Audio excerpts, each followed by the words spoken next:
selamat malam pemirsa. Apa kabar Anda? Senang sekali malam hari ini kami dapat kembali menjumpai Anda dalam program Tatap Muka. Program yang hadir sebagai wadah sosialisasi, berbagi informasi dan juga edukasi dalam bidang apapun. Dan tentu saja kami senantiasa menghadirkan narasumber yang kompeten dan kredibel di bidangnya. Pemirsa, malam hari ini tema perbincangan kita adalah wakil rakyat, wakili rakyat. Nah, untuk membahas hal ini saya tidak sendiri. Sudah hadir di jurnal televisi Bapak Dr. Insinyur Willy Medal Yosep MM, anggota DPR RI Dapil Kalteng. Selamat malam Bapak, narai kabar. Selamat malam dan kabar bahagia. Terima kasih sudah hadir di jurnal televisi. Kemudian kita juga akan berbincang-bincang dengan Pak Purwanto selaku manajer PT PLN UP2K Kalteng. Selamat malam Bapak. Selamat malam Bu Iya kabarnya? Baik Bu, saya. Terima kasih Bapak sudah hadir bersama kami. Baik. Pemirsa, kita ingin mengetahui apa yang menjadi tugas pokok dan fungsi dari seorang DPR RI untuk Dapil Kalimantan Tengah selama kepemimpinannya di sana. Apa yang sudah diperbuat? Kemudian catatan apa saja yang wajib diselesaikan hingga akhir jabatan. Nah, untuk malam hari ini kita lebih fokus kepada PLN, bagian kelistrikan. Seperti apa di Kalimantan Tengah ini? Apakah listrik itu sudah merata? Berapa desa yang sudah teraliri? Kemudian kinerja teman-teman, kita ingin lihat sampai akhir kepemimpinan Pak Willy seperti apa juga teman-teman dari PLN itu meresponnya. Bersama saya Olivia Teja, inilah Tatap Muka selengkapnya.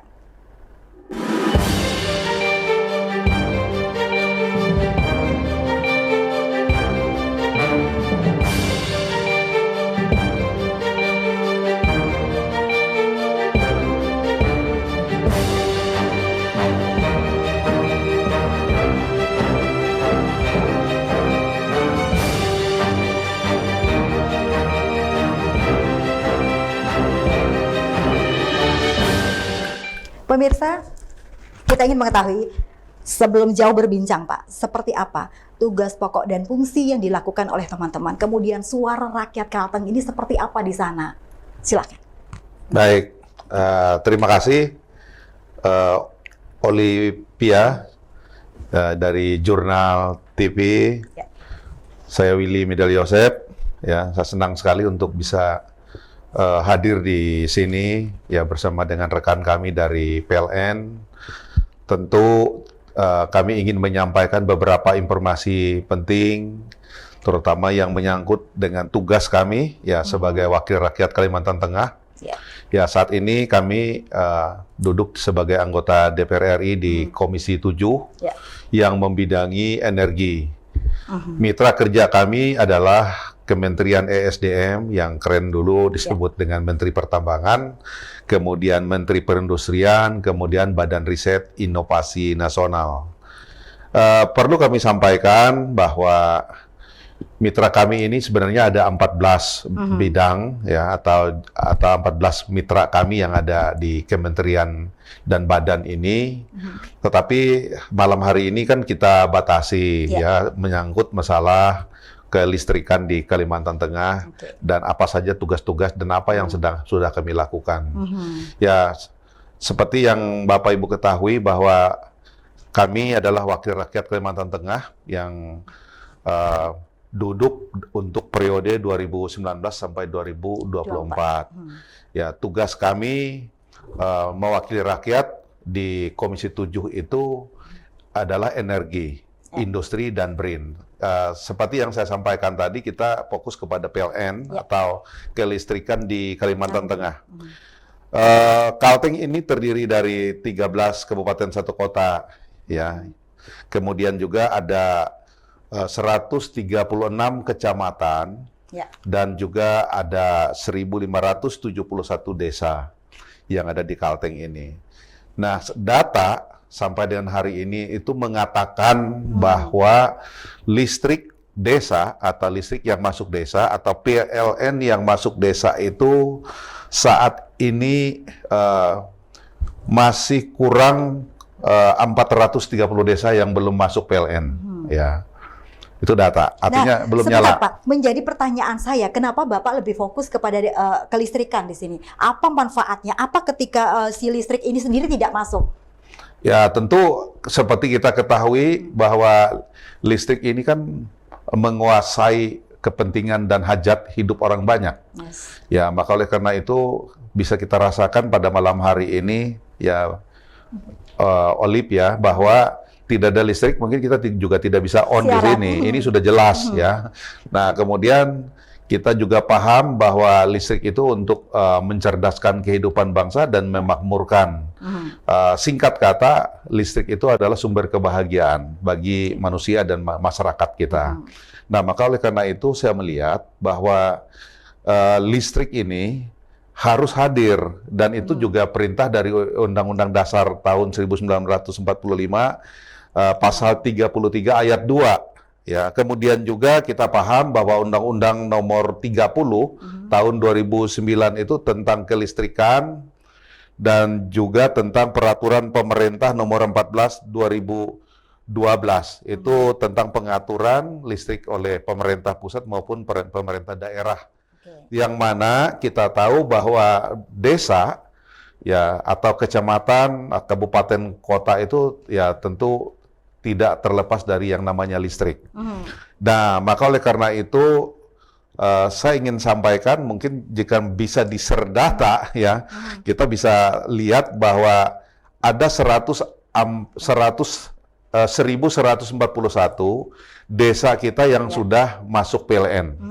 Tetapi masih ada 430 desa yang masih belum berlistrik. Nah, kalau kita melihat di mana sih yang masih belum banyak masuk listrik, ya ada 5 besar kabupaten. Termasuk Murah. Termasuk Murung Raya. Ya, Murung Raya, kemudian Katingan, Gunung Mas, Seruyan, Lamandau. Itu salah satu 5 besar dari kabupaten kita ini yang listrik desanya belum masuk, belum nyala, ya belum maksimal.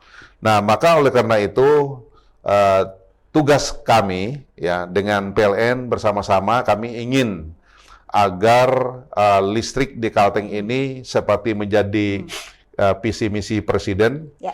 Indonesia terang, Kalimantan Tengah terang, pasti juga kabupaten desa itu terang. Nah, kami pada tahun ini PLN sudah mempersiapkan ada 120 desa yang akan dialiri listrik atau dipasang listrik. Jadi itu cukup besar. Dan ini tahun yang menurut sejarah kelistrikan, pemasangan listrik di Kalteng ini memecah rekor ya untuk pemasangan listrik, karena ada lebih dari 125 desa sekaligus dalam 1 tahun, 1 periode yang memakan biaya lebih dari 500 miliar ya yang ada dan tersedia. Nah, harapan kami tentu juga pemasangan listrik ini tidak bisa langsung terpasang tanpa tersedianya infrastruktur dasar yang ada di sana. Terutama ada jalan, ya, kemudian juga jembatan dan infrastruktur lain yang menunjang. Yang tidak kalah penting juga kepada masyarakat, khususnya mereka yang akan dilalui, ya, artinya pada saat kita memasang tiang, menarik kabel di sana itu kan tentu melewati tanah-tanah, kebun-kebun masyarakat. Ini harapan kami juga masyarakat bisa bekerja sama, ya, supaya mereka mengikhlaskan, bahasanya itu mengikhlaskan, karena PLN itu untuk tegangan 20 kPa itu tidak ada ganti rugi, ya, atau tidak ada membayar kompensasi, ya, karena ini kepentingan bersama. Itu mungkin maksudnya ya, kepentingan bersama. Dan harapan kami agar kendala ini tidak terjadi di lapangan. Artinya perlu sosialisasi dari PLN, sosialisasi dari masyarakat juga. Dan kami pernah juga mendapat masalah seperti ini, ya, gangguan seperti inilah saya katakan. Tetapi ujung-ujungnya bisa diselesaikan, ya, dengan dibantu oleh pemerintah daerah di tingkat desa dan juga di tingkat kecamatan. Saya bergeser ke manajer PLN. Seperti apa Bapak menanggapi apa yang disampaikan oleh Pak Willy tadi? Banyak masih desa ini yang masih belum teraliri listrik, pertama. Kemudian yang kedua, dari segi infrastruktur. Dan yang ketiga, bagaimana teman-teman PLN ini meyakinkan masyarakat setempat bahwa lahan yang kena, dalam tanda kutip, oleh pekerjaan PLN ini akhirnya membawa manfaat untuk hajat hidup orang banyak. Gak enak loh Pak, tanam tubuh di atas moro-moro di serobot, dilewati karo PLN. Saya ya kadang ya kira-kira ya pangkal juga nih. Nah itu seperti apa Pak? Silakan. Iya, baik Bu. Jadi ini seperti yang disampaikan oleh Pak Willy tadi ya Ibu ya, Bu Olivia, bahwa tahun ini memang kita menghadapi yang sungguh luar biasa gitu ya. Tahun kemarin kita mengerjakan 45 desa dengan anggaran 185 M. Tahun ini kita terima secara anggaran 3 kali lipat gitu kan. Oke, lebih banyak. Dan itu satu tantangan buat kami dan peluang juga buat kami bahwa kita diberi kesempatan untuk melistriki daerah-daerah yang selama ini belum berlistrik sejak Indonesia merdeka gitu kan. Ini ya kita diberi amanah sebagai kepanjangan tangan negara bahwa kita bisa mengamalkan sila kelima Ibu. Jadi keadilan sosial begitu rakyat Indonesia gitu ya. Ini satu kebanggaan buat kami juga. Kemudian yang kami perlukan itu adalah pertama terkait dengan infrastruktur itu pasti Ibu, karena kita perlu membawa material ke lokasi. Itu gampangannya itu truk harus bisa lewat, karena kami membawa tiang, membawa konduktor, isolator kami, kemudian membawa trafo gitu ya. Kemudian ya, jalan otomatis jembatan ini biasanya kan, karena kita ini terkenal dengan 1000 sungai gitu ya. Jadi jembatan-jembatan itu yang kita perlukan juga, dan yang pasti juga perizinan untuk kami boleh lewat rumah warga gitu. Nah, inilah yang kami salut dengan dukungan dari seperti yang disampaikan Pak Willy tadi, beliau sering menghimbau juga setiap kali reses ke daerah-daerah, kemudian dari pemerintah daerah juga membantu kami, kemudian dari warga sendiri gitu ya. Jadi warga itu datang dengan harapan bahwa listrik bisa masuk gitu. Itu benar-benar membawa kebahagiaan, Bu. Bayangkan sejak kita merdeka belum berlistrik dan ini ada kesempatan gitu kan ya. Ya memang kalau dipikir secara nilai ekonomis ya otomatis akan ada hal yang dikorbankan gitu ya. Tetapi memang tidak akan sebanding dengan apa yang akan masuk. Nanti begitu ada listrik masuk maka perekonomian akan tumbuh di situ. Dan kalau ada listrik, telekomunikasi pasti akan nyambung di daerah situ gitu. Jadi itu kayak efek rantainya jauh lebih besar gitu ya. Jadi sejauh ini sih masyarakat mendukung kami karena memang ya dari berbagai pihak sudah sering disampaikan bahwa karena listrik itu sifatnya kan kalau ada pohon dia kan akan berubah menjadi konduktor gitu Bu ya. Yang pertama berbahaya untuk keamanan masyarakat. Apalagi dia menyentuh gini otomatis dia akan menyentuh jadi konduktor dan berbahaya untuk di sekitarnya, mungkin manusia di bawahnya bisa berbahaya gitu ya. Dan itu jauh lebih mahal keselamatan nyawa itu kan. Yang kedua, kehandalan. Listrik itu tidak bisa kalau dia itu bersentuhan dengan pohon, dia pasti akan mati. Ya, itu yang jangan sampai ini listrik di ujung dapat masuk tapi ternyata nanti mati-mati gitu ya. Padahal itu harus clear. Kita cuma minta 2,5 meter aja dari jarak kami dan sejauh ini sih kerjasamanya dapat berjalan dengan baik, Bolivia. Dari yang kita kerjakan tahun lalu dan tahun ini berproses, bahkan masyarakat itu bersedia untuk motong pohon dulu, Bu. Jadi mereka bawa bersedia untuk rame-rame gotong royong menanam. Kita minta pokoknya kita udah tukar titik. Oke, ini ngambil dari sebelah kiri jalan gitu. Nah dari situ nanti masyarakat sudah. Dan itu direport ke kami, jadi kami sudah paralel juga kami infokan, tiang dalam pengiriman. Jadi itu ini daerah yang ada infrastrukturnya bisa masuk lah. Ketika yang tidak, Pak, seperti apa? Yang tidak itu nanti seperti yang tadi Bu, dari 430 nanti dengan yang kita kerjakan tahun ini, kita menyisakan 269 desa. Nah, dari 269 desa itu data kami menunjukkan bahwa ada 112 lokasi yang tidak bisa tersentuh atau tidak ada infrastrukturnya. Nah, titik itu nanti kita akan masuk melalui PLTS, Bu. PLTS secara komunal. PLTS komunal itu PLTS skala besar. Itu kemudian nanti pengoperasian ada di kami gitu ya. Jadi itu untuk mengantisipasi ketika infrastruktur belum bisa. Tapi kami mengharapkan bisa tarik pakai kabel itu jauh lebih efisien buat kami dan karena kita surplus banyak Ibu. Kita ini ada surplus 400 mega yang siap untuk mendukung perkembangan perekonomian Kalteng ini. Oke, saya beralih ke DPR RI lagi. Bagaimana Pak untuk mensinkronkan antara masyarakat ketika infrastruktur dari PLN itu masuk gede-gede loh Pak, besar-besar. Otomatis kalau kita melihat itu mereka bawa itu bisa overtune.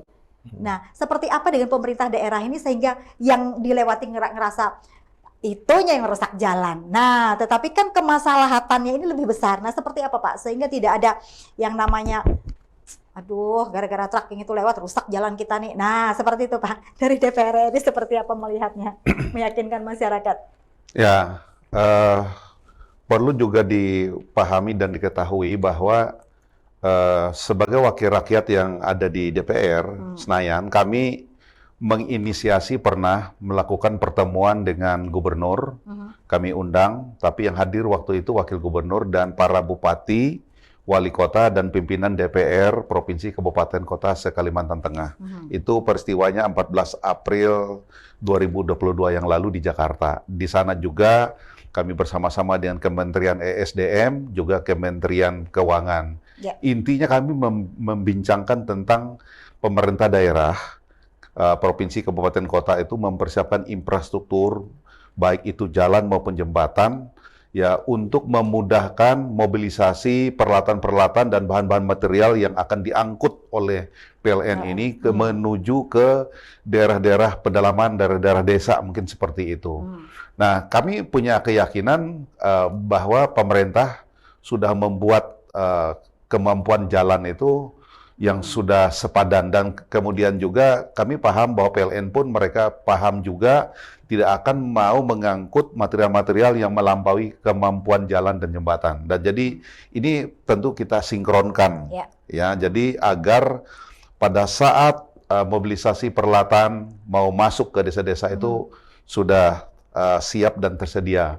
Nah, saya lebih cenderung juga ingin menginformasikan bahwa tugas-tugas kami di DPR itu, khususnya di daerah pemilihan kami di Kalimantan Tengah, karena tadi saya sempat menyatakan bahwa tidak hanya 430 desa yang belum tersentuh oleh PLN, atau belum hadirnya negara yang mewakili melalui PLN ini di desa-desa di Kalteng.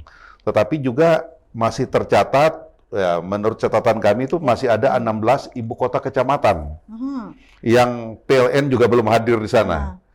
Ya, jadi ada 16, dan tentu update sampai dengan hari ini tuh sudah bergerak gitu. Harapan kami agar prioritas sekali ibu kota kecamatan itu kan karena dia sangat strategis dan penting ya. Menurut hemat kami juga harus segera terpasang gitu PLN. Karena kita paham, ya tahu bahwa keberadaan PLN itu sangat membantu masyarakat, terutama kalau mereka yang bekerja di pemerintahan atau pendidikan atau kesehatan, ketergantungan kepada listrik itu sangat menentukan. Ya kita lihat bagaimana kantor itu bisa jalan apabila ada komputer, ada listrik, ada tempat rapat dan sebagainya. Termasuk juga yang kita tahu juga alat-alat medis juga sangat tergantung juga dengan listrik ya di tingkat kecamatan ataupun di desa ya, atau melalui postu ya. Kemudian juga di tingkat pendidikan. Juga guru-guru juga perlu mengupdate ada beberapa hal yang berhubungan peralatan mereka pada saat mereka mengajar yang membutuhkan gambar-gambar tertentu ya, juga mereka harus menayangkan gitu. Bayangkan kalau tidak ada listrik, ya otomatis lah kalau tidak ada listrik itu saya melihat juga kesulitan guru dan mahasiswa dan masyarakat juga susah untuk mengakses internet, wifi ya, dan yang ada di sana. Nah, kesimpulan saya, maka perhatian saya dan kami di Komisi 7 itu sangat ingin fokus agar listrik di Kalteng ini menjadi bagian yang tidak boleh diabaikan. Semakin cepat, semakin banyak sambungan listrik itu ke desa, ke rumah-rumah tangga, tentu ini sangat membantu. Bayangkan kita melihat saja pertumbuhan dan perkembangan sumber daya manusia di daerah itu juga ketergantungannya kepada listrik. Kita melihat beberapa contoh yang sering terjadi di daerah kita ini. Ada banyak sekali kita melihat kekecewaan masyarakat dalam hal penerimaan mahasiswa baru dari perguruan tinggi yang bagus ya. Kemudian juga mereka mau masuk TNI, Polri, ASN dan sebagainya. Mereka tentu akan bersaing ya dengan masyarakat Indonesia lainnya yang tentu mereka datang dari daerah yang daerah mereka penuh dengan listrik yang 24 jam, mereka bisa mengakses segala buku, informasi dan sebagainya di situ, wawasan pengetahuan mereka akan lebih bagus. Ya, sehingga oleh karena itu menurut saya percepatan untuk kita membangun listrik sampai ke desa-desa ini penting. Dan juga informasi kepada kita semua bahwa saat ini juga Komisi 7 sama dengan tahun sebelumnya, dan di 2024 juga kemarin kami sudah menyetujui dengan Menteri SDM bahwa ada sambungan baru, 80.000 sambungan baru rumah tangga orang tidak mampu atau orang miskin ini yang nanti akan disambung dengan subsidi atau gratis dari pemerintah. Kita bisa bayangkan mereka itu adalah masyarakat-masyarakat kita yang juga karena tidak mampu, ya mereka dilewati oleh kabel listrik, di depannya ada tiang listrik, tetapi mereka tidak tersambung. Maka oleh karena itu sila kelima, keadilan sosial tadi itu terasa. Dan juga kita paham bahwa segala sesuatu yang sifatnya dikuasai hanya orang banyak itu, ya negara harus menguasai, termasuk juga negara harus memberikan, memperhatikan baik kepada fakir miskin, orang terlantar, orang jompo, dan sebagainya, itu harus ada keadilan. Nah, maka kami berjuang ya agar listrik ini juga bisa masuk ke rumah-rumah tangga tidak mampu. Ya, tahun kemarin dan tahun ini juga kurang lebih 3.000 rumah tangga sudah kita pasang. Ya, melalui PLN. Dan tentu udah dinikmati oleh masyarakat. Yang menjadi pertanyaan berikutnya, ketika masyarakat menyampaikan aspirasinya kepada teman-teman di Dewan, di DPR RI, seperti apa membahasakannya kembali kepada pemerintah daerah, supaya ayo kita sama-sama mengerjakan ini, kita sama-sama bergerak. Ini loh, dari masyarakat itu seperti ini. Nah, itu seperti apa, Pak? Dengan pemerintah daerah, dengan orang-orang setempat, pemimpin pengambil kebijakan di situ. Ya, sebenarnya karena program kami di DPR RI itu kan baik pada saat reses, kemudian ada kunjungan ke daerah pemilihan, kemudian juga tatap muka, temu, wicara, dan sebagainya yang menjadi salah satu program yang kami lakukan untuk bertemu dengan konstituen dan masyarakat, itu otomatis kami bisa menyerap aspirasi. Dan banyak sekali masyarakat yang menyampaikan bahwa mereka punya kerinduan, punya listrik. Ya, banyak juga masyarakat yang memberitahu ya bahwa ada banyak tetangga-tetangganya yang tidak mampu disambungkan listriknya, memasang listrik gitu. Nah, maka oleh karena itu inilah aspirasi yang kami olah sesuai dengan aturan main yang ada. Ya, kita minta agar ini didatakan baik oleh RT, RW sampai ke institusi lainnya yang diolah, lalu datanya itu disampaikan kepada kami dan kami sampaikan kepada Dirjen Listrik. Melalui mereka lah itu lalu dikonekkan kepada PLN untuk menugaskan mereka untuk memasang dengan anggaran yang tersedia seperti itulah. Membahasakan kembali kepada teman-teman pemerintah daerah pengambil kebijakan di tempat ini seperti apa, Pak? Baik itu bupati, wali kota, gubernur, seperti apa, sehingga seiring sejalan. Jadi tidak DPR RI langsung ke teman-teman mitra, tetapi dengan teman-teman di sini, pemimpin di sini juga seperti apa? Ya, komunikasinya? Koordinasinya ya kadang bisa kami langsung dengan bupati, bisa dengan camat, dengan kepala desa, tetapi juga kadang-kadang mengalir juga dari tokoh-tokoh masyarakat, ya, seperti teman-teman kami dari partai yang mereka peduli, ya, mereka juga meminta informasi-informasi seperti itu. Juga teman-teman kami yang juga ada yang duduk di DPR kabupaten atau provinsi juga memberikan informasi seperti itu. Karena program ini hanya ada di tingkat pusat, artinya di DPR RI dengan Kementerian SDM di Dirjen Listrik. Nah, maka membahasakannya menurut saya itu memang berjenjang, tetapi nanti akan dipilah-pilah lagi.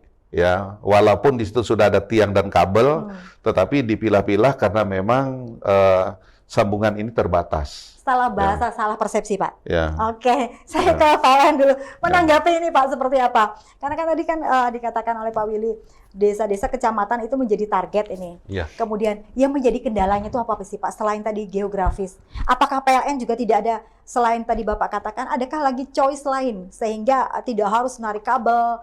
Kemudian yang komunal itu ada lagi tidak, Pak? Inovasi terbaru mungkin dari teman-teman PLN. Jadi kalau kendala, Ibu, karena listrik desa ini kita lewat PMN, jadi bukan anggarannya PLN, tetapi penanaman modal negara. Jadi yang dari Kementerian Keuangan diberikan kepada PLN untuk melistriki desa-desa. Gitu. Nah, yang kita bangun tahun ini itu yang kita bangun 4 tahun ke belakang itu setara dengan 1 tahun saat ini. Oke. Nah, jadi kuncinya memang ada di anggaran, Ibu. Percepatan ya. Percepatan anggaran. Makanya dari kita sangat berterima kasih sekali diinisiasi oleh Komisi 7 dari Pak Willy, ada Pak Iwan, ada Pak Mukhtaruddin itu Bu, itu yang pertemuan tadi yang diinisiasi tahun 2022 itu yang mempertemukan antara Kementerian Pusat dengan Kementerian BUMN, Kementerian Keuangan, waktu itu dari PLN sendiri dan stakeholder dari Provinsi Kalteng. Ya. Dari situ kan dapat bahwa keperluan anggarannya sekian gitu kan. Nah, dari situ kita bisa naik jadi sekarang ini kita bisa mengerjakan untuk 125 desa gitu kan ya. Nah, anggaran turun kemudian kita perlu infrastruktur yang pasti gitu ya. Nah, ini yang disinkronkan dengan program dari pemerintah daerah untuk pengembangan jalannya itu ya. Nah, sebagai informasi, contohnya kayak hari ini Pak, untuk desa anggaran tahun 2022 kita mengerjakan ibu kota provinsi ibu kota kecamatan di Belantikan Raya itu di Lamando Pak Willy. Hari ini 2 desa bisa kita nyalakan Pak. Jadi pas itu jadi mengurangi dari 16 tadi jadi 15. Kemudian kita sudah selesai sebenarnya untuk blok yang ada di Gunung Mas ada 2 kecamatan. Ini nanti kita tinggal nunggu proses sekarang untuk penyalaannya gitu. Kalau untuk satu desa itu targetnya berapa lama, Pak? Kalau target satu desa Ibu itu kalau mulai dari kita mulai penunjukan pemenang untuk materialnya kemudian sampai ke lokasi itu kalau lancar semuanya itu ada sekitar di 7 bulan itu sudah bisa selesai Bu. Nah, yang jadi kendala contohnya kayak kemarin itu kita material itu kan kalau PLN itu kan kita sudah dilelang sama PLN pusat Ibu. Jadi kita tinggal kayak marketplace gitu kita tinggal minta material ini jadi penentuan ada di sana.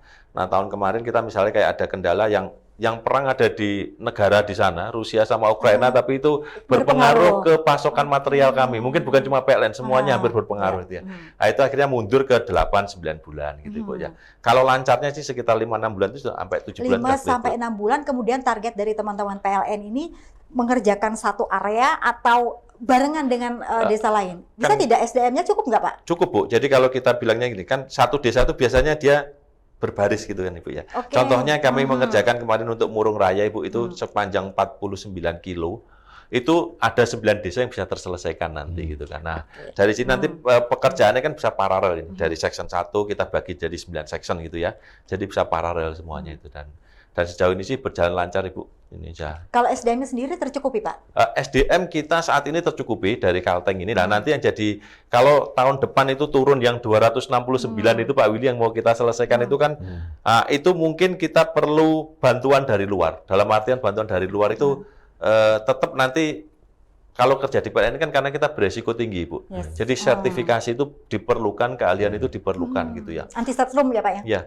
Dan itu tetap diutamakan yang dari lokal. Karena itu untuk mengembangkan perekonomian lokal. Bahkan dari pusat pun disarankan optimalkan dulu yang lokal semuanya. Jadi saat ini kami lokal semua ini, Bu. Posisi sekarang ini mengerjakan anggaran yang 3 kali lipat tahun lalu itu lokal semuanya. Kemudian Pak, yang dipersiapkan oleh teman-teman PLN sebelum saya bergeser ke Pak Willy lagi, untuk kita ini mempersiapkan diri sebagai penyangga ibu kota. Daerah-daerah titik basis yang masuk ke sini itu kan otomatis perlu juga listrik.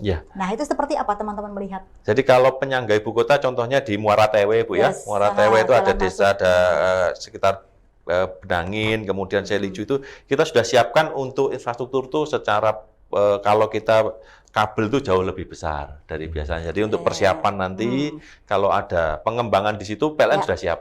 Jadi sekaligus kita menyelesaikan listrik desa, kita siap juga untuk mendukung pengembangan ibu kota itu. Berarti sudah ready ya teman-teman, sudah membaca situasi dan kondisi. Kemudian selain dari PLN, teman-teman PLN ini ada nggak sih Pak inovasi mungkin apa terbaru ketika di daerah itu dia tidak bisa menggunakan infrastruktur dari PLN? Apakah ada tenaga pembangkit listrik yang lain mungkin? Saya ambil contoh misalnya kayak yang di Sampit Ibu, itu kan ada perkebunan sawit yang dia itu memiliki sumber dari biomas. Nah, itu kan dia bisa menghasilkan listrik. Di situ itu dekat dengan desa-desa kami yang harus kami listriki. Jadi kami ngambil dari situ. Jadi satu sisi kita dapat dekarbonisasi, satu sisi kita bisa melistriki desa-desa di sekitaran situ. Kalau untuk CSR sendiri Pak, ada nggak teman-teman ini yang ikut terlibat berpartisipasi? Kalau CSR kami diatur sama dari kantor induk Ibu, nanti dari beberapa ininya nanti kantor induk sendiri yang langsung untuk CSR-nya. Jadi kalau untuk yang sifatnya untuk pengembangan kelistrikan, kita lebih pakai ke PMN Ibu untuk listrik desa itu karena saking besarnya anggarannya. Jadi kalau CSR mungkin sangat tidak menutupi gitu ya. Kalau untuk gardu induknya sendiri yang besar di Kalteng ini cukup nggak sih Pak? Saat ini hampir semua kabupaten itu punya gardu induk Ibu. Oke. Jadi hanya tinggal sisa satu yang sekarang lagi berproses itu ada di Tamyang Layang.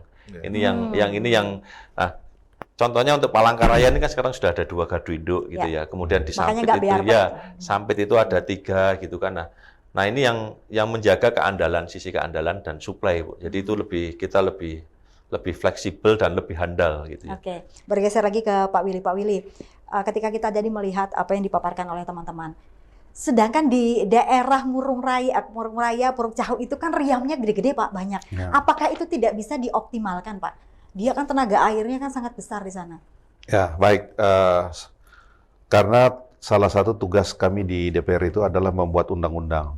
Saat ini Komisi 7 sedang mempersiapkan untuk menyelesaikan, mungkin mengetok satu undang-undang energi baru terbarukan namanya. Karena ini merupakan payung hukum dalam rangka Indonesia melalui tahapan transisi dari energi fosil, bahan bakar minyak dan juga batu bara yang akan segera kita tinggalkan. Ya, karena nanti kita akan bergeser ke energi hijau. Energi hijau ini ya termasuk apa yang disampaikan oleh Ibu Olip tadi, yaitu air, ya, kemudian angin, kemudian matahari dan sejenis lainnya ya. Nah, maka oleh karena itu kita melihat ada banyak sekali potensi-potensi sumber daya alam kita ini yang nanti pada saat kita meninggalkan energi fosil, bahan bakar minyak dan batu bara ini, tentu kita akan siap, ya, terutama hampir semua kabupaten kita atau tempat-tempat kita tuh punya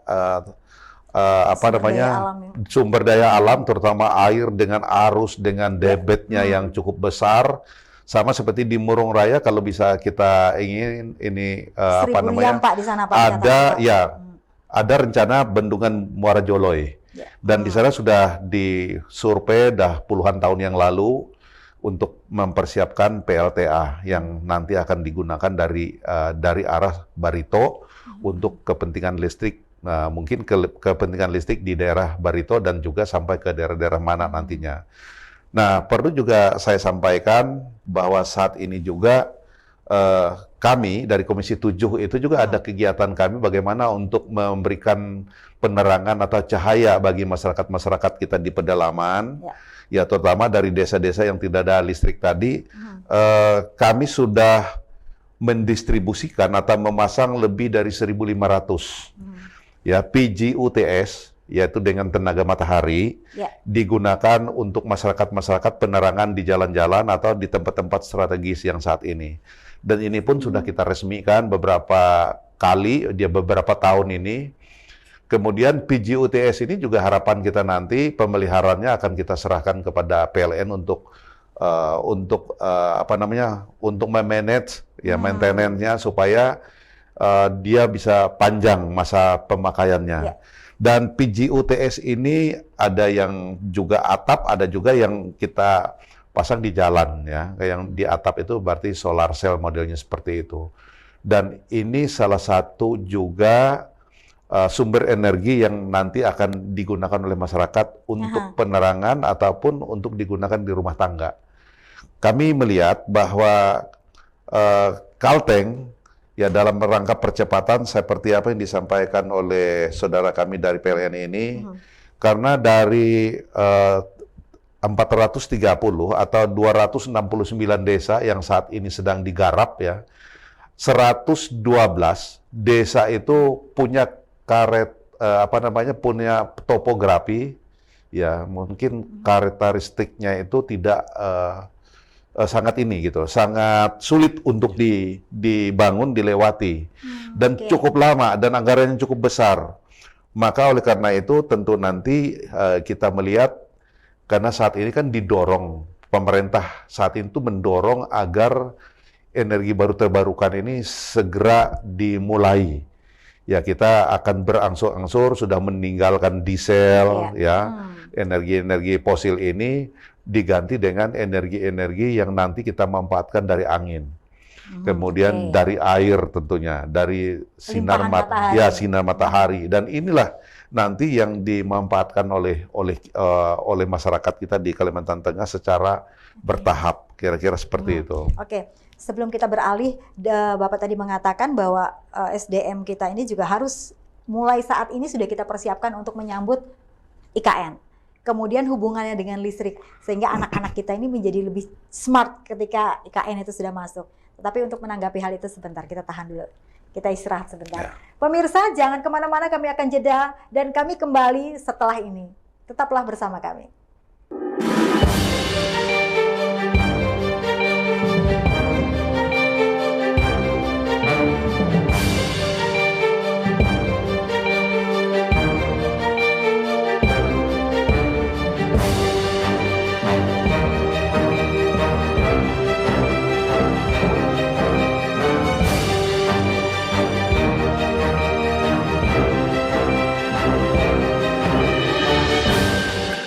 Terima kasih pemirsa, Anda masih bersama kami dengan tema kita hari ini, wakili rakyat. Nah, langsung saja, karena kita tadi sempat terpotong. Ketika kita tadi berbicara, kemudian Bapak juga menjelaskan seperti apa sih energi baru terbarukan itu. Nah, yang menjadi pertanyaan berikutnya, seperti apa teman-teman mempersiapkan SDM kita ini, Pak, menjelang IKN masuk. Kemudian bagaimana mereka menyambut yang namanya energi dari fosil, kemudian beralih keniscayaan menjadi fosil sudah tidak ada lagi, menjadi yang hijau. Baik, kita tidak bisa menghindari lagi, maka oleh karena itu pemerintah dan juga DPR saat ini tadi saya sudah sampaikan, tahun ini juga tidak beberapa lama lagi kita akan mengetuk satu undang-undang energi baru terbarukan yang merupakan payung hukum untuk kita transisi energi dari fosil ke energi baru terbarukan. Green energy. Nah, kita paham bahwa untuk memasuki green energy ini tentu banyak teknologi-teknologi yang harus diciptakan melalui inovasi-inovasi bangsa dan juga oleh masyarakat ya, untuk mempersiapkan agar ketahanan energi yang dimiliki oleh daerah, oleh masyarakat itu juga mereka punya gitu. Maka oleh karena itu tidak lepas kalau bisa saya katakan bagaimana penguasaan teknologi itu adalah berasal dari bagaimana sumber daya manusia yang dipersiapkan oleh daerah itu sendiri dalam rangka menghadapi transisi energi ini. Sehingga mereka mampu membuat inovasi-inovasi dalam rangka tadi saya katakan mempertahankan kekuatan energi ya. Nah, saya melihat bahwa dalam rangka transisi energi ini tentu ada banyak sekali hal-hal yang harus dipahami oleh masyarakat, terutama adanya transfer teknologi dan kemudian juga transfer pengalaman-pengalaman dan juga mendapatkan data-data di daerah mana mereka bisa mampu untuk memanfaatkan sumber daya alam ini untuk diolah untuk mengelola energi baru terbarukan yang memang di Kalteng ini cukup banyak. Ya, matahari yang bersinar luar biasa, angin yang bertiup, kemudian sungai-sungai yang besar dan air yang banyak. Nah, ini artinya kita tidak khawatir. Tentu juga dengan perkebunan sawit dengan melalui gas biomas yang tadi disampaikan juga itu juga akan kita on-kan lagi beberapa sumber alternatif energi di luar fosil tadi. Tadi Bapak sempat menyinggung masalah Bendungan Joloy. Bapak mengatakan bahwa itu sudah puluhan tahun. Kenapa yang menjadi pertanyaan berikutnya sampai hari ini itu Pak tidak terrealisasi? Ya. Sebenarnya apakah PLN tidak mengerjakan dengan serius? Oh tidak ya. Ya, sebenarnya gini, kita paham bahwa pembangunan di Republik ini kan tentu menggunakan prioritas-prioritas. Ya, dan kita juga tahu bahwa Joloy, nanti bendungan Joloy untuk PLTA ini tidak bisa kita hindari karena sudah mengarah kepada energi baru terbarukan yang sumbernya adalah air. Nah, saat ini Kalteng itu kan surplus energi, surplus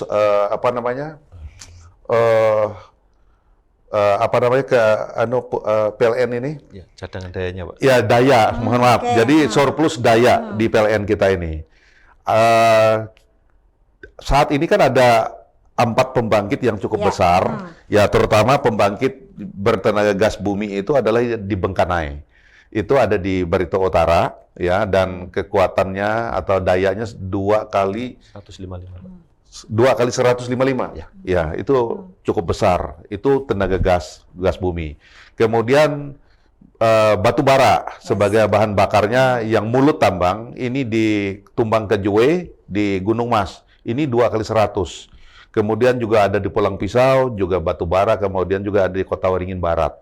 Dan kita surplus. Maka oleh karena itu, sambil membakar sumber daya dari fosil ini, kalau nanti kita akan pindah, mungkin saat ini Joloy itu sudah menjadi perhitungan oleh Dewan Energi yang ada di Republik ini dan juga pemerintah untuk mempersiapkan sumber-sumber alternatif yang sifatnya adalah energi baru terbarukan.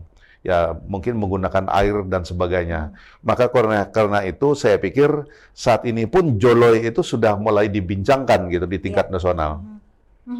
Oke. Di DPR RI sendiri kita melihat teman-teman seperti teman-teman di DPR RI khususnya untuk mengurusi masalah energi, bagaimana menanggapi apa yang menjadi keinginan presiden kita ketika mobil listrik beralih dari yang bensin premium kemudian dia harus beralih ke listrik. Nah, untuk Kalteng sendiri itu apa udah siap, Pak? Saya ke PLN dulu. Seperti apa, Pak? Ya. Jadi kami sudah siap, Bu. Jangan kalau nanti Ibu Olive ke PLN itu ada SPKLU kami, Bu, itu. PKLU kami sudah siap beroperasi, jadi kalau nanti ada mobil listrik, silahkan cas di sana. Ya memang modelnya sama seperti SPBU untuk BBM, tapi ini pakai untuk listrik gitu ya. Cas. Nah, jadi kami sudah siap, bahkan seluruh Indonesia kita sudah persiapkan semuanya, Bu. Jadi PLN memang sudah siap untuk menyongsong era green energy ini. Yang menjadi pertanyaan berikutnya, kalau untuk geografis di Kalteng ini, Bapak ngerti sendiri, seperti apa Pak untuk di daerah sendiri? Nanti saya dari Palangkaraya baru menuju ke arah Pujon, mati Pak. Kemudian tidak ada tempat ngecasnya. Apa saya harus bawa genset Pak di belakang untuk cas mobil Pak? Kalau mobil yang ada saat ini Bu, itu perkiraan sekali cas penuh itu mulai dari siang, dari malam sampai mendekati pagi itu sudah, itu bisa untuk 300 km. Ya, dan itu bisa dicas di rumah. Nah, jadi cas di rumah pun juga bisa gitu ya. Jadi sangat-sangat fleksibel sekali gitu ya. Nanti tidak perlu ketergantungan dengan SPKLU kami gitu kan ya. Jadi kalau itu memang untuk disediakan untuk yang pas mau habis silahkan mampir gitu ya.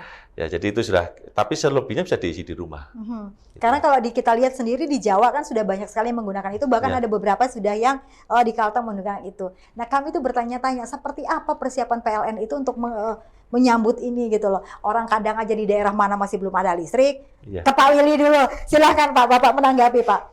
Ya, program punya program ini secara bertahap dan sudah diperhitungkan bahwa untuk melakukan transisi energi dari fosil ke energi baru terbarukan, terutama tadi kalau kita berbicara tentang mobil, motor yang menggunakan baterai, listrik itu kan baterai ya, itu sudah diantisipasi. Kita melihat bagaimana keseriusan dari pemerintah juga saat ini ya untuk mempersiapkan teknologi-teknologi yang menggunakan baterai.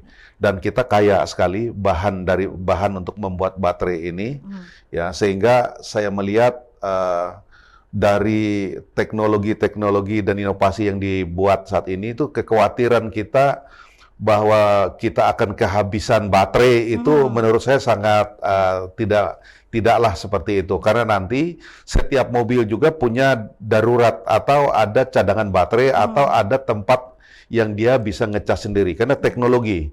Nah, tetapi kan untuk itu juga PLN juga nanti bekerjasama mungkin dengan Pertamina karena otomatis Ya, karena SPBU itu kan milik Pertamina, bukan Yes. milik PLN. Jadi saat ini juga sedang diperbincangkan bagaimana kerjasamanya. Nah, itu dia. Karena mengganti ya model mesin yang sudah terpasang BBM ini sendiri. di SPBU ya atau di Pertasop itu tentu juga harus juga nanti dikombinasikan dengan cas listrik yang ada. Bersandingan. Ya, bersandingan. Saya pikir secara bertahap ini sudah dipertimbangkan. Jadi tidak ada kekhawatiran karena memang presentasi kita di tahun 2025 sampai dengan 2030 itu kita harus sudah masuk ke presentasi 25 sampai 30% Indonesia itu sudah menggunakan energi baru terbarukan. Oke. Dan ini merupakan target. Jadi 2025 sampai 2030 itu target kita 25 sampai 30% energi baru terbarukan itu sudah mulai dipakai oleh masyarakat Indonesia. Oke. Itu udah target dari teman-teman. Kemudian bagaimana teman-teman ini membahasakan ke daerah, Pak? Apalagi daerah 3T. Bagaimana mereka untuk dapat menyerap itu, ini loh yang harus kita lakukan ke sebuah keniscayaan. Kan tidak mudah, Pak. Beda lokasi, beda geografis, kemudian beda pemikiran, latar belakang. Seperti apa kalau Bapak ke daerah-daerah? Tadi saya sudah sampaikan bahwa ini kan bertahap. Jadi bertahapannya pun dia tidak sampai ke ujung ya, atau daerah tertinggal ya, 3T ya. Dia bertahap mulai dari perkotaan, kemudian dia akan mulai di kabupaten kota dan sampai ke kecamatan, dan terus nanti tahapan-tahapan tempat pendirian tempat mengecas baterai ini itu sudah dipertimbangkan. Karena bagaimanapun transisi energi ini juga membutuhkan banyak koordinasi dan kerjasama yang akan dilakukan oleh negara dengan pemerintah di daerah. Ya. Oke. Mengingat masa jabatan Bapak sendiri akan berakhir di tahun depan. Kemudian program-program Bapak yang segini banyaknya itu, Pak, itu nanti seperti apa ceritanya, Pak? Ya. Visi dan misi Bapak ini ke depannya, orang bilang itu bahasa Sumateranya kayak apa, Pak? Macam mana, Pak? Ya, jadi kita paham bahwa periode tugas kepemerintahan itu baik itu untuk eksekutif maupun legislatif itu kan umumnya 5 tahun. Ya. Nah, saya paham bahwa 2024 masa tugas kami sebagai anggota DPR itu akan berakhir di 31 September kalau tidak salah. Tetapi kan kita udah tahu bahwa 2024 itu tanggal 14 Februari itu kan ada pemilu legislatif dan pemilu presiden. Ya. Nah, tentulah menurut saya siapapun nanti yang terpilih menjadi wakil rakyat, harapan kita mereka bisa melanjutkan ya untuk meneruskan bagaimana melistrikkan Kalteng ini yang saat ini bisa kita katakan sangat minim listrik desanya, sangat minim juga rumah tangga yang berlistrik karena banyak orang miskin. Nah, ini tentu kepiawaian dari masyarakat untuk memilih ya wakil-wakil mereka yang akan duduk di DPR, mungkin di Senayan maupun yang nanti duduk di kabupaten, kota maupun provinsi. Karena inilah saatnya, karena banyak sekali ya wakil-wakil rakyat yang artinya mereka terpilih dan mereka artinya mungkin juga tidak ada hal yang mereka bisa lakukan atau mereka bisa lakukan. Nah, kami bersyukur karena penempatan kami persis di Komisi 7 dan kondisi Kalteng yang saat ini sangat minim sekali listrik desanya, sementara kita melihat bahwa pembangkit kita juga cukup oversupply. Nah, kami mendorong, makanya oleh karena itu harapan kami ya 2024 itu kami yakin bahwa masyarakat tentu nanti punya wakil lagi yang akan melanjutkan pemasangan listrik ini sampai ke desa-desa, artinya Kalteng terang itu akan terjadi. Gitu. Saya ke PLN lagi.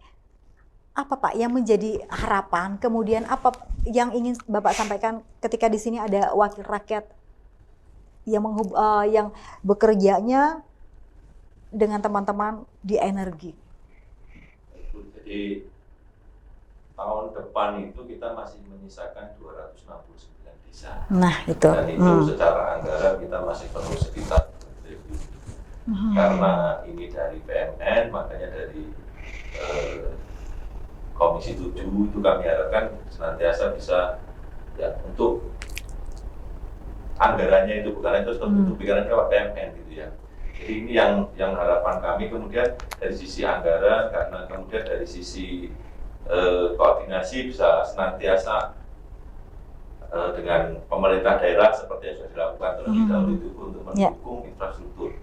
Jadi itu yang kerjasama itu yang kami perlukan, Bu. Ya. Jadi support itu sungguh luar biasa buat kami sebagai operator dari ketenaga listrikan untuk mencapai listrik desa ini bisa 100%. Dan ada kemudahan tidak birokrasi kompleks maksudnya ya?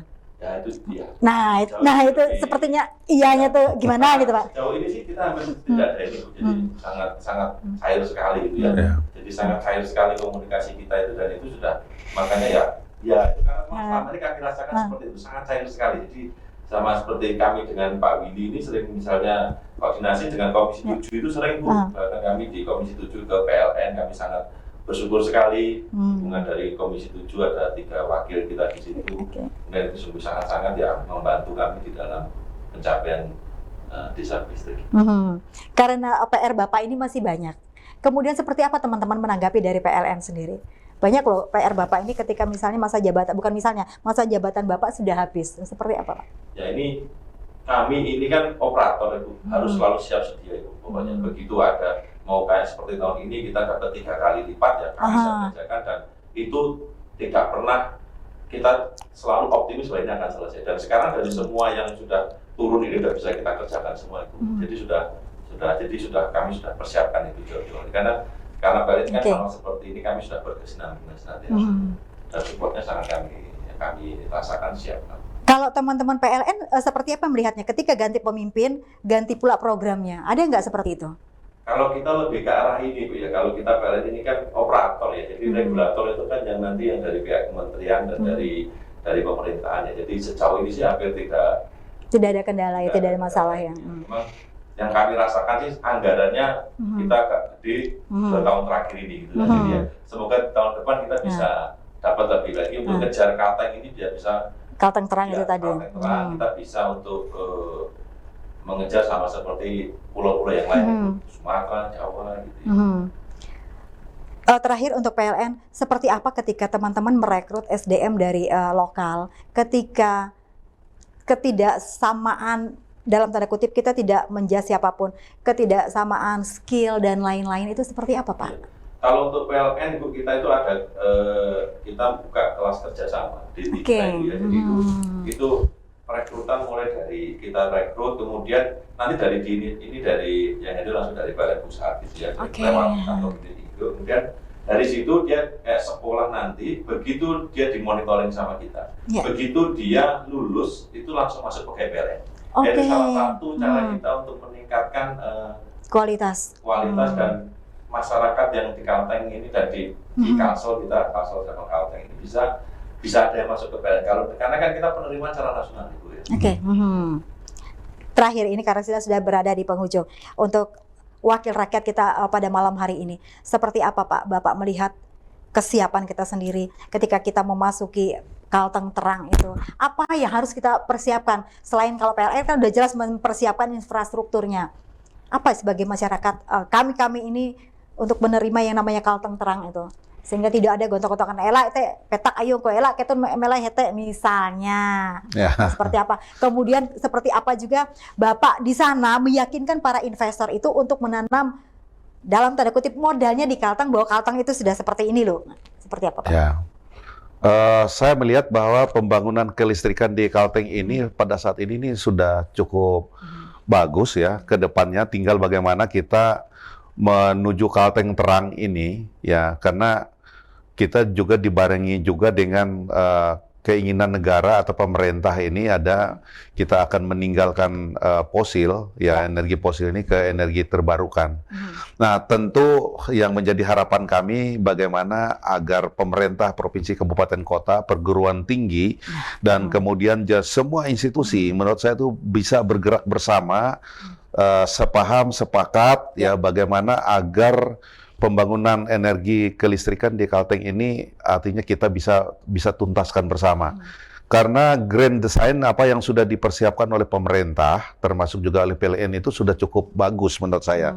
Seperti yang kita lihat gambarannya pada tahun depan itu, ya memang masih ada tersisa ya lebih dari 100 lebih desa nanti yang tidak akan bisa atau sulit sekali untuk membangunnya dengan jaringan.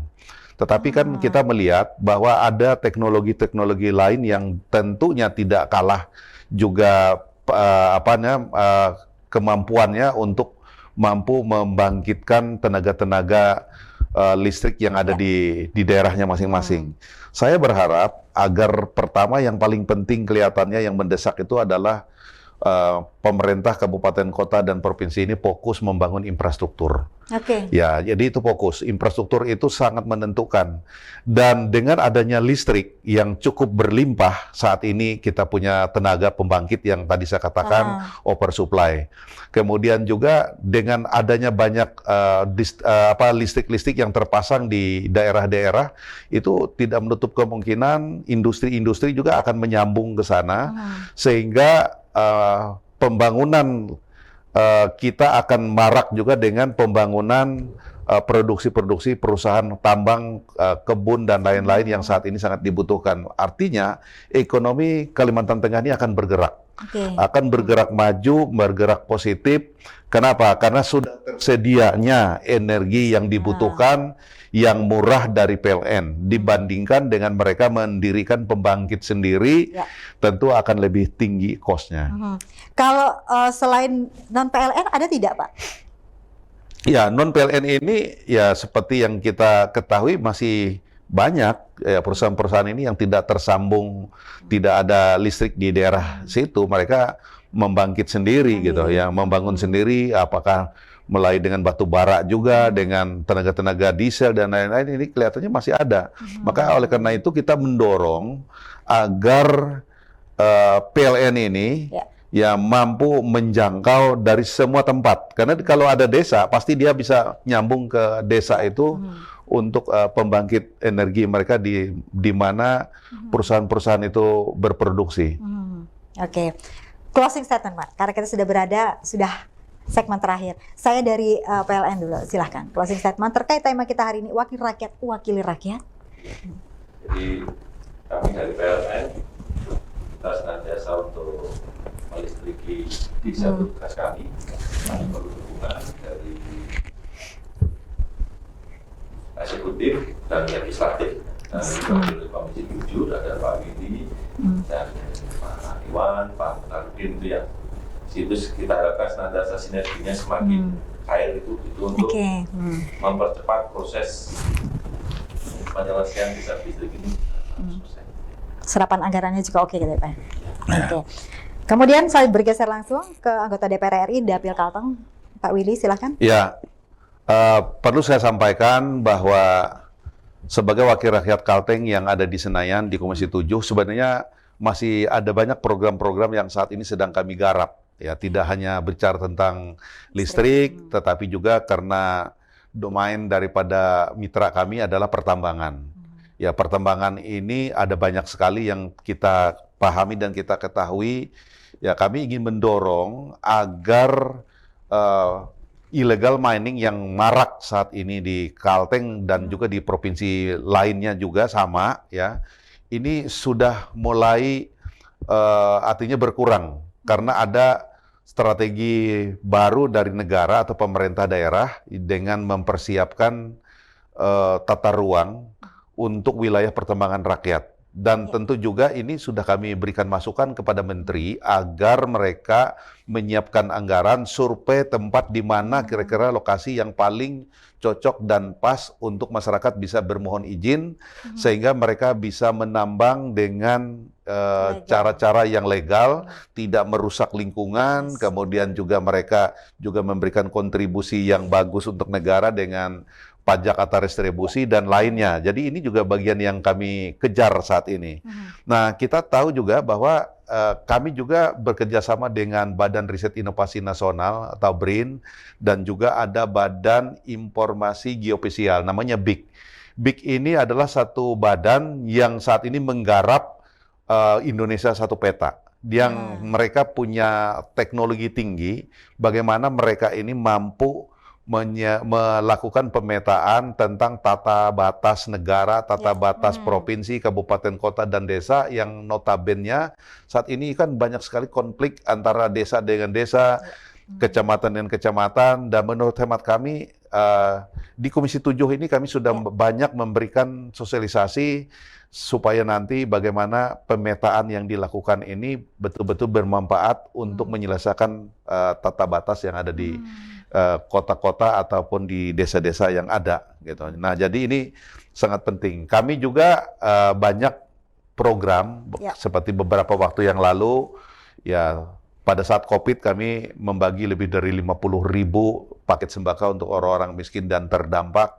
Kemudian juga ada bantuan ambulan kepada organisasi tertentu juga yang kami berikan. Kemudian juga membantu para petani dan nelayan untuk mesin motor mereka lebih dari 1.600 mungkin atau lebih dari hampir 2.000 ya. Nelayan itu kita berikan mereka mesin-mesin yang konversi dari minyak ke gas, dan ini akan lebih efisien, dan ini juga sudah kita bagikan juga kepada mereka. Dan program lain kami beberapa waktu yang lalu juga memberikan kepada masyarakat sumur bor, sumur air bersih untuk masyarakat-masyarakat yang mereka kesulitan air.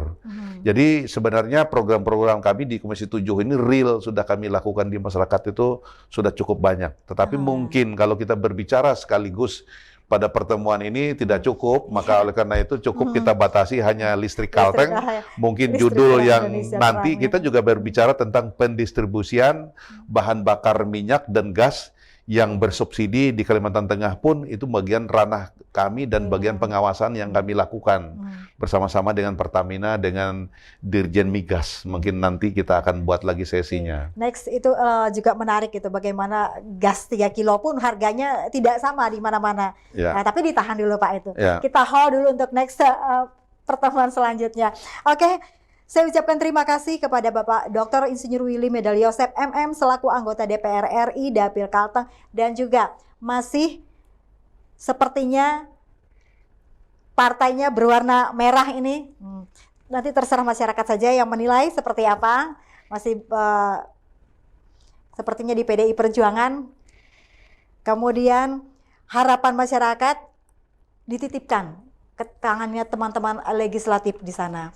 Untuk membawa aspirasi masyarakat Kalteng di sana. Tentu kami juga akan melaksanakan apa yang menjadi aspirasi masyarakat dengan tugas-tugas kami yang sangat strategis dan menantang untuk membuat Kalteng ini lebih maju. Oke, terima kasih kemudian kepada manajer PLN UP2K Kalteng Bapak Purwanto. Terima kasih Pak sudah berbagi malam hari ini, bercerita tentang kesetruman, kelistrikan maksudnya. Ketika berbicara listrik ini seru Pak, terang di mana-mana kan. Jadi Indonesia terang, Kalteng terang tadi seperti Pak Willy bilang. Terima kasih sudah berbagi. Pemirsa, demikianlah akhir perbincangan kita malam hari ini.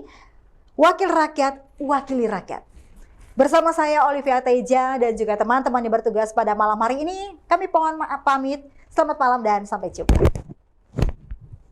Terima kasih.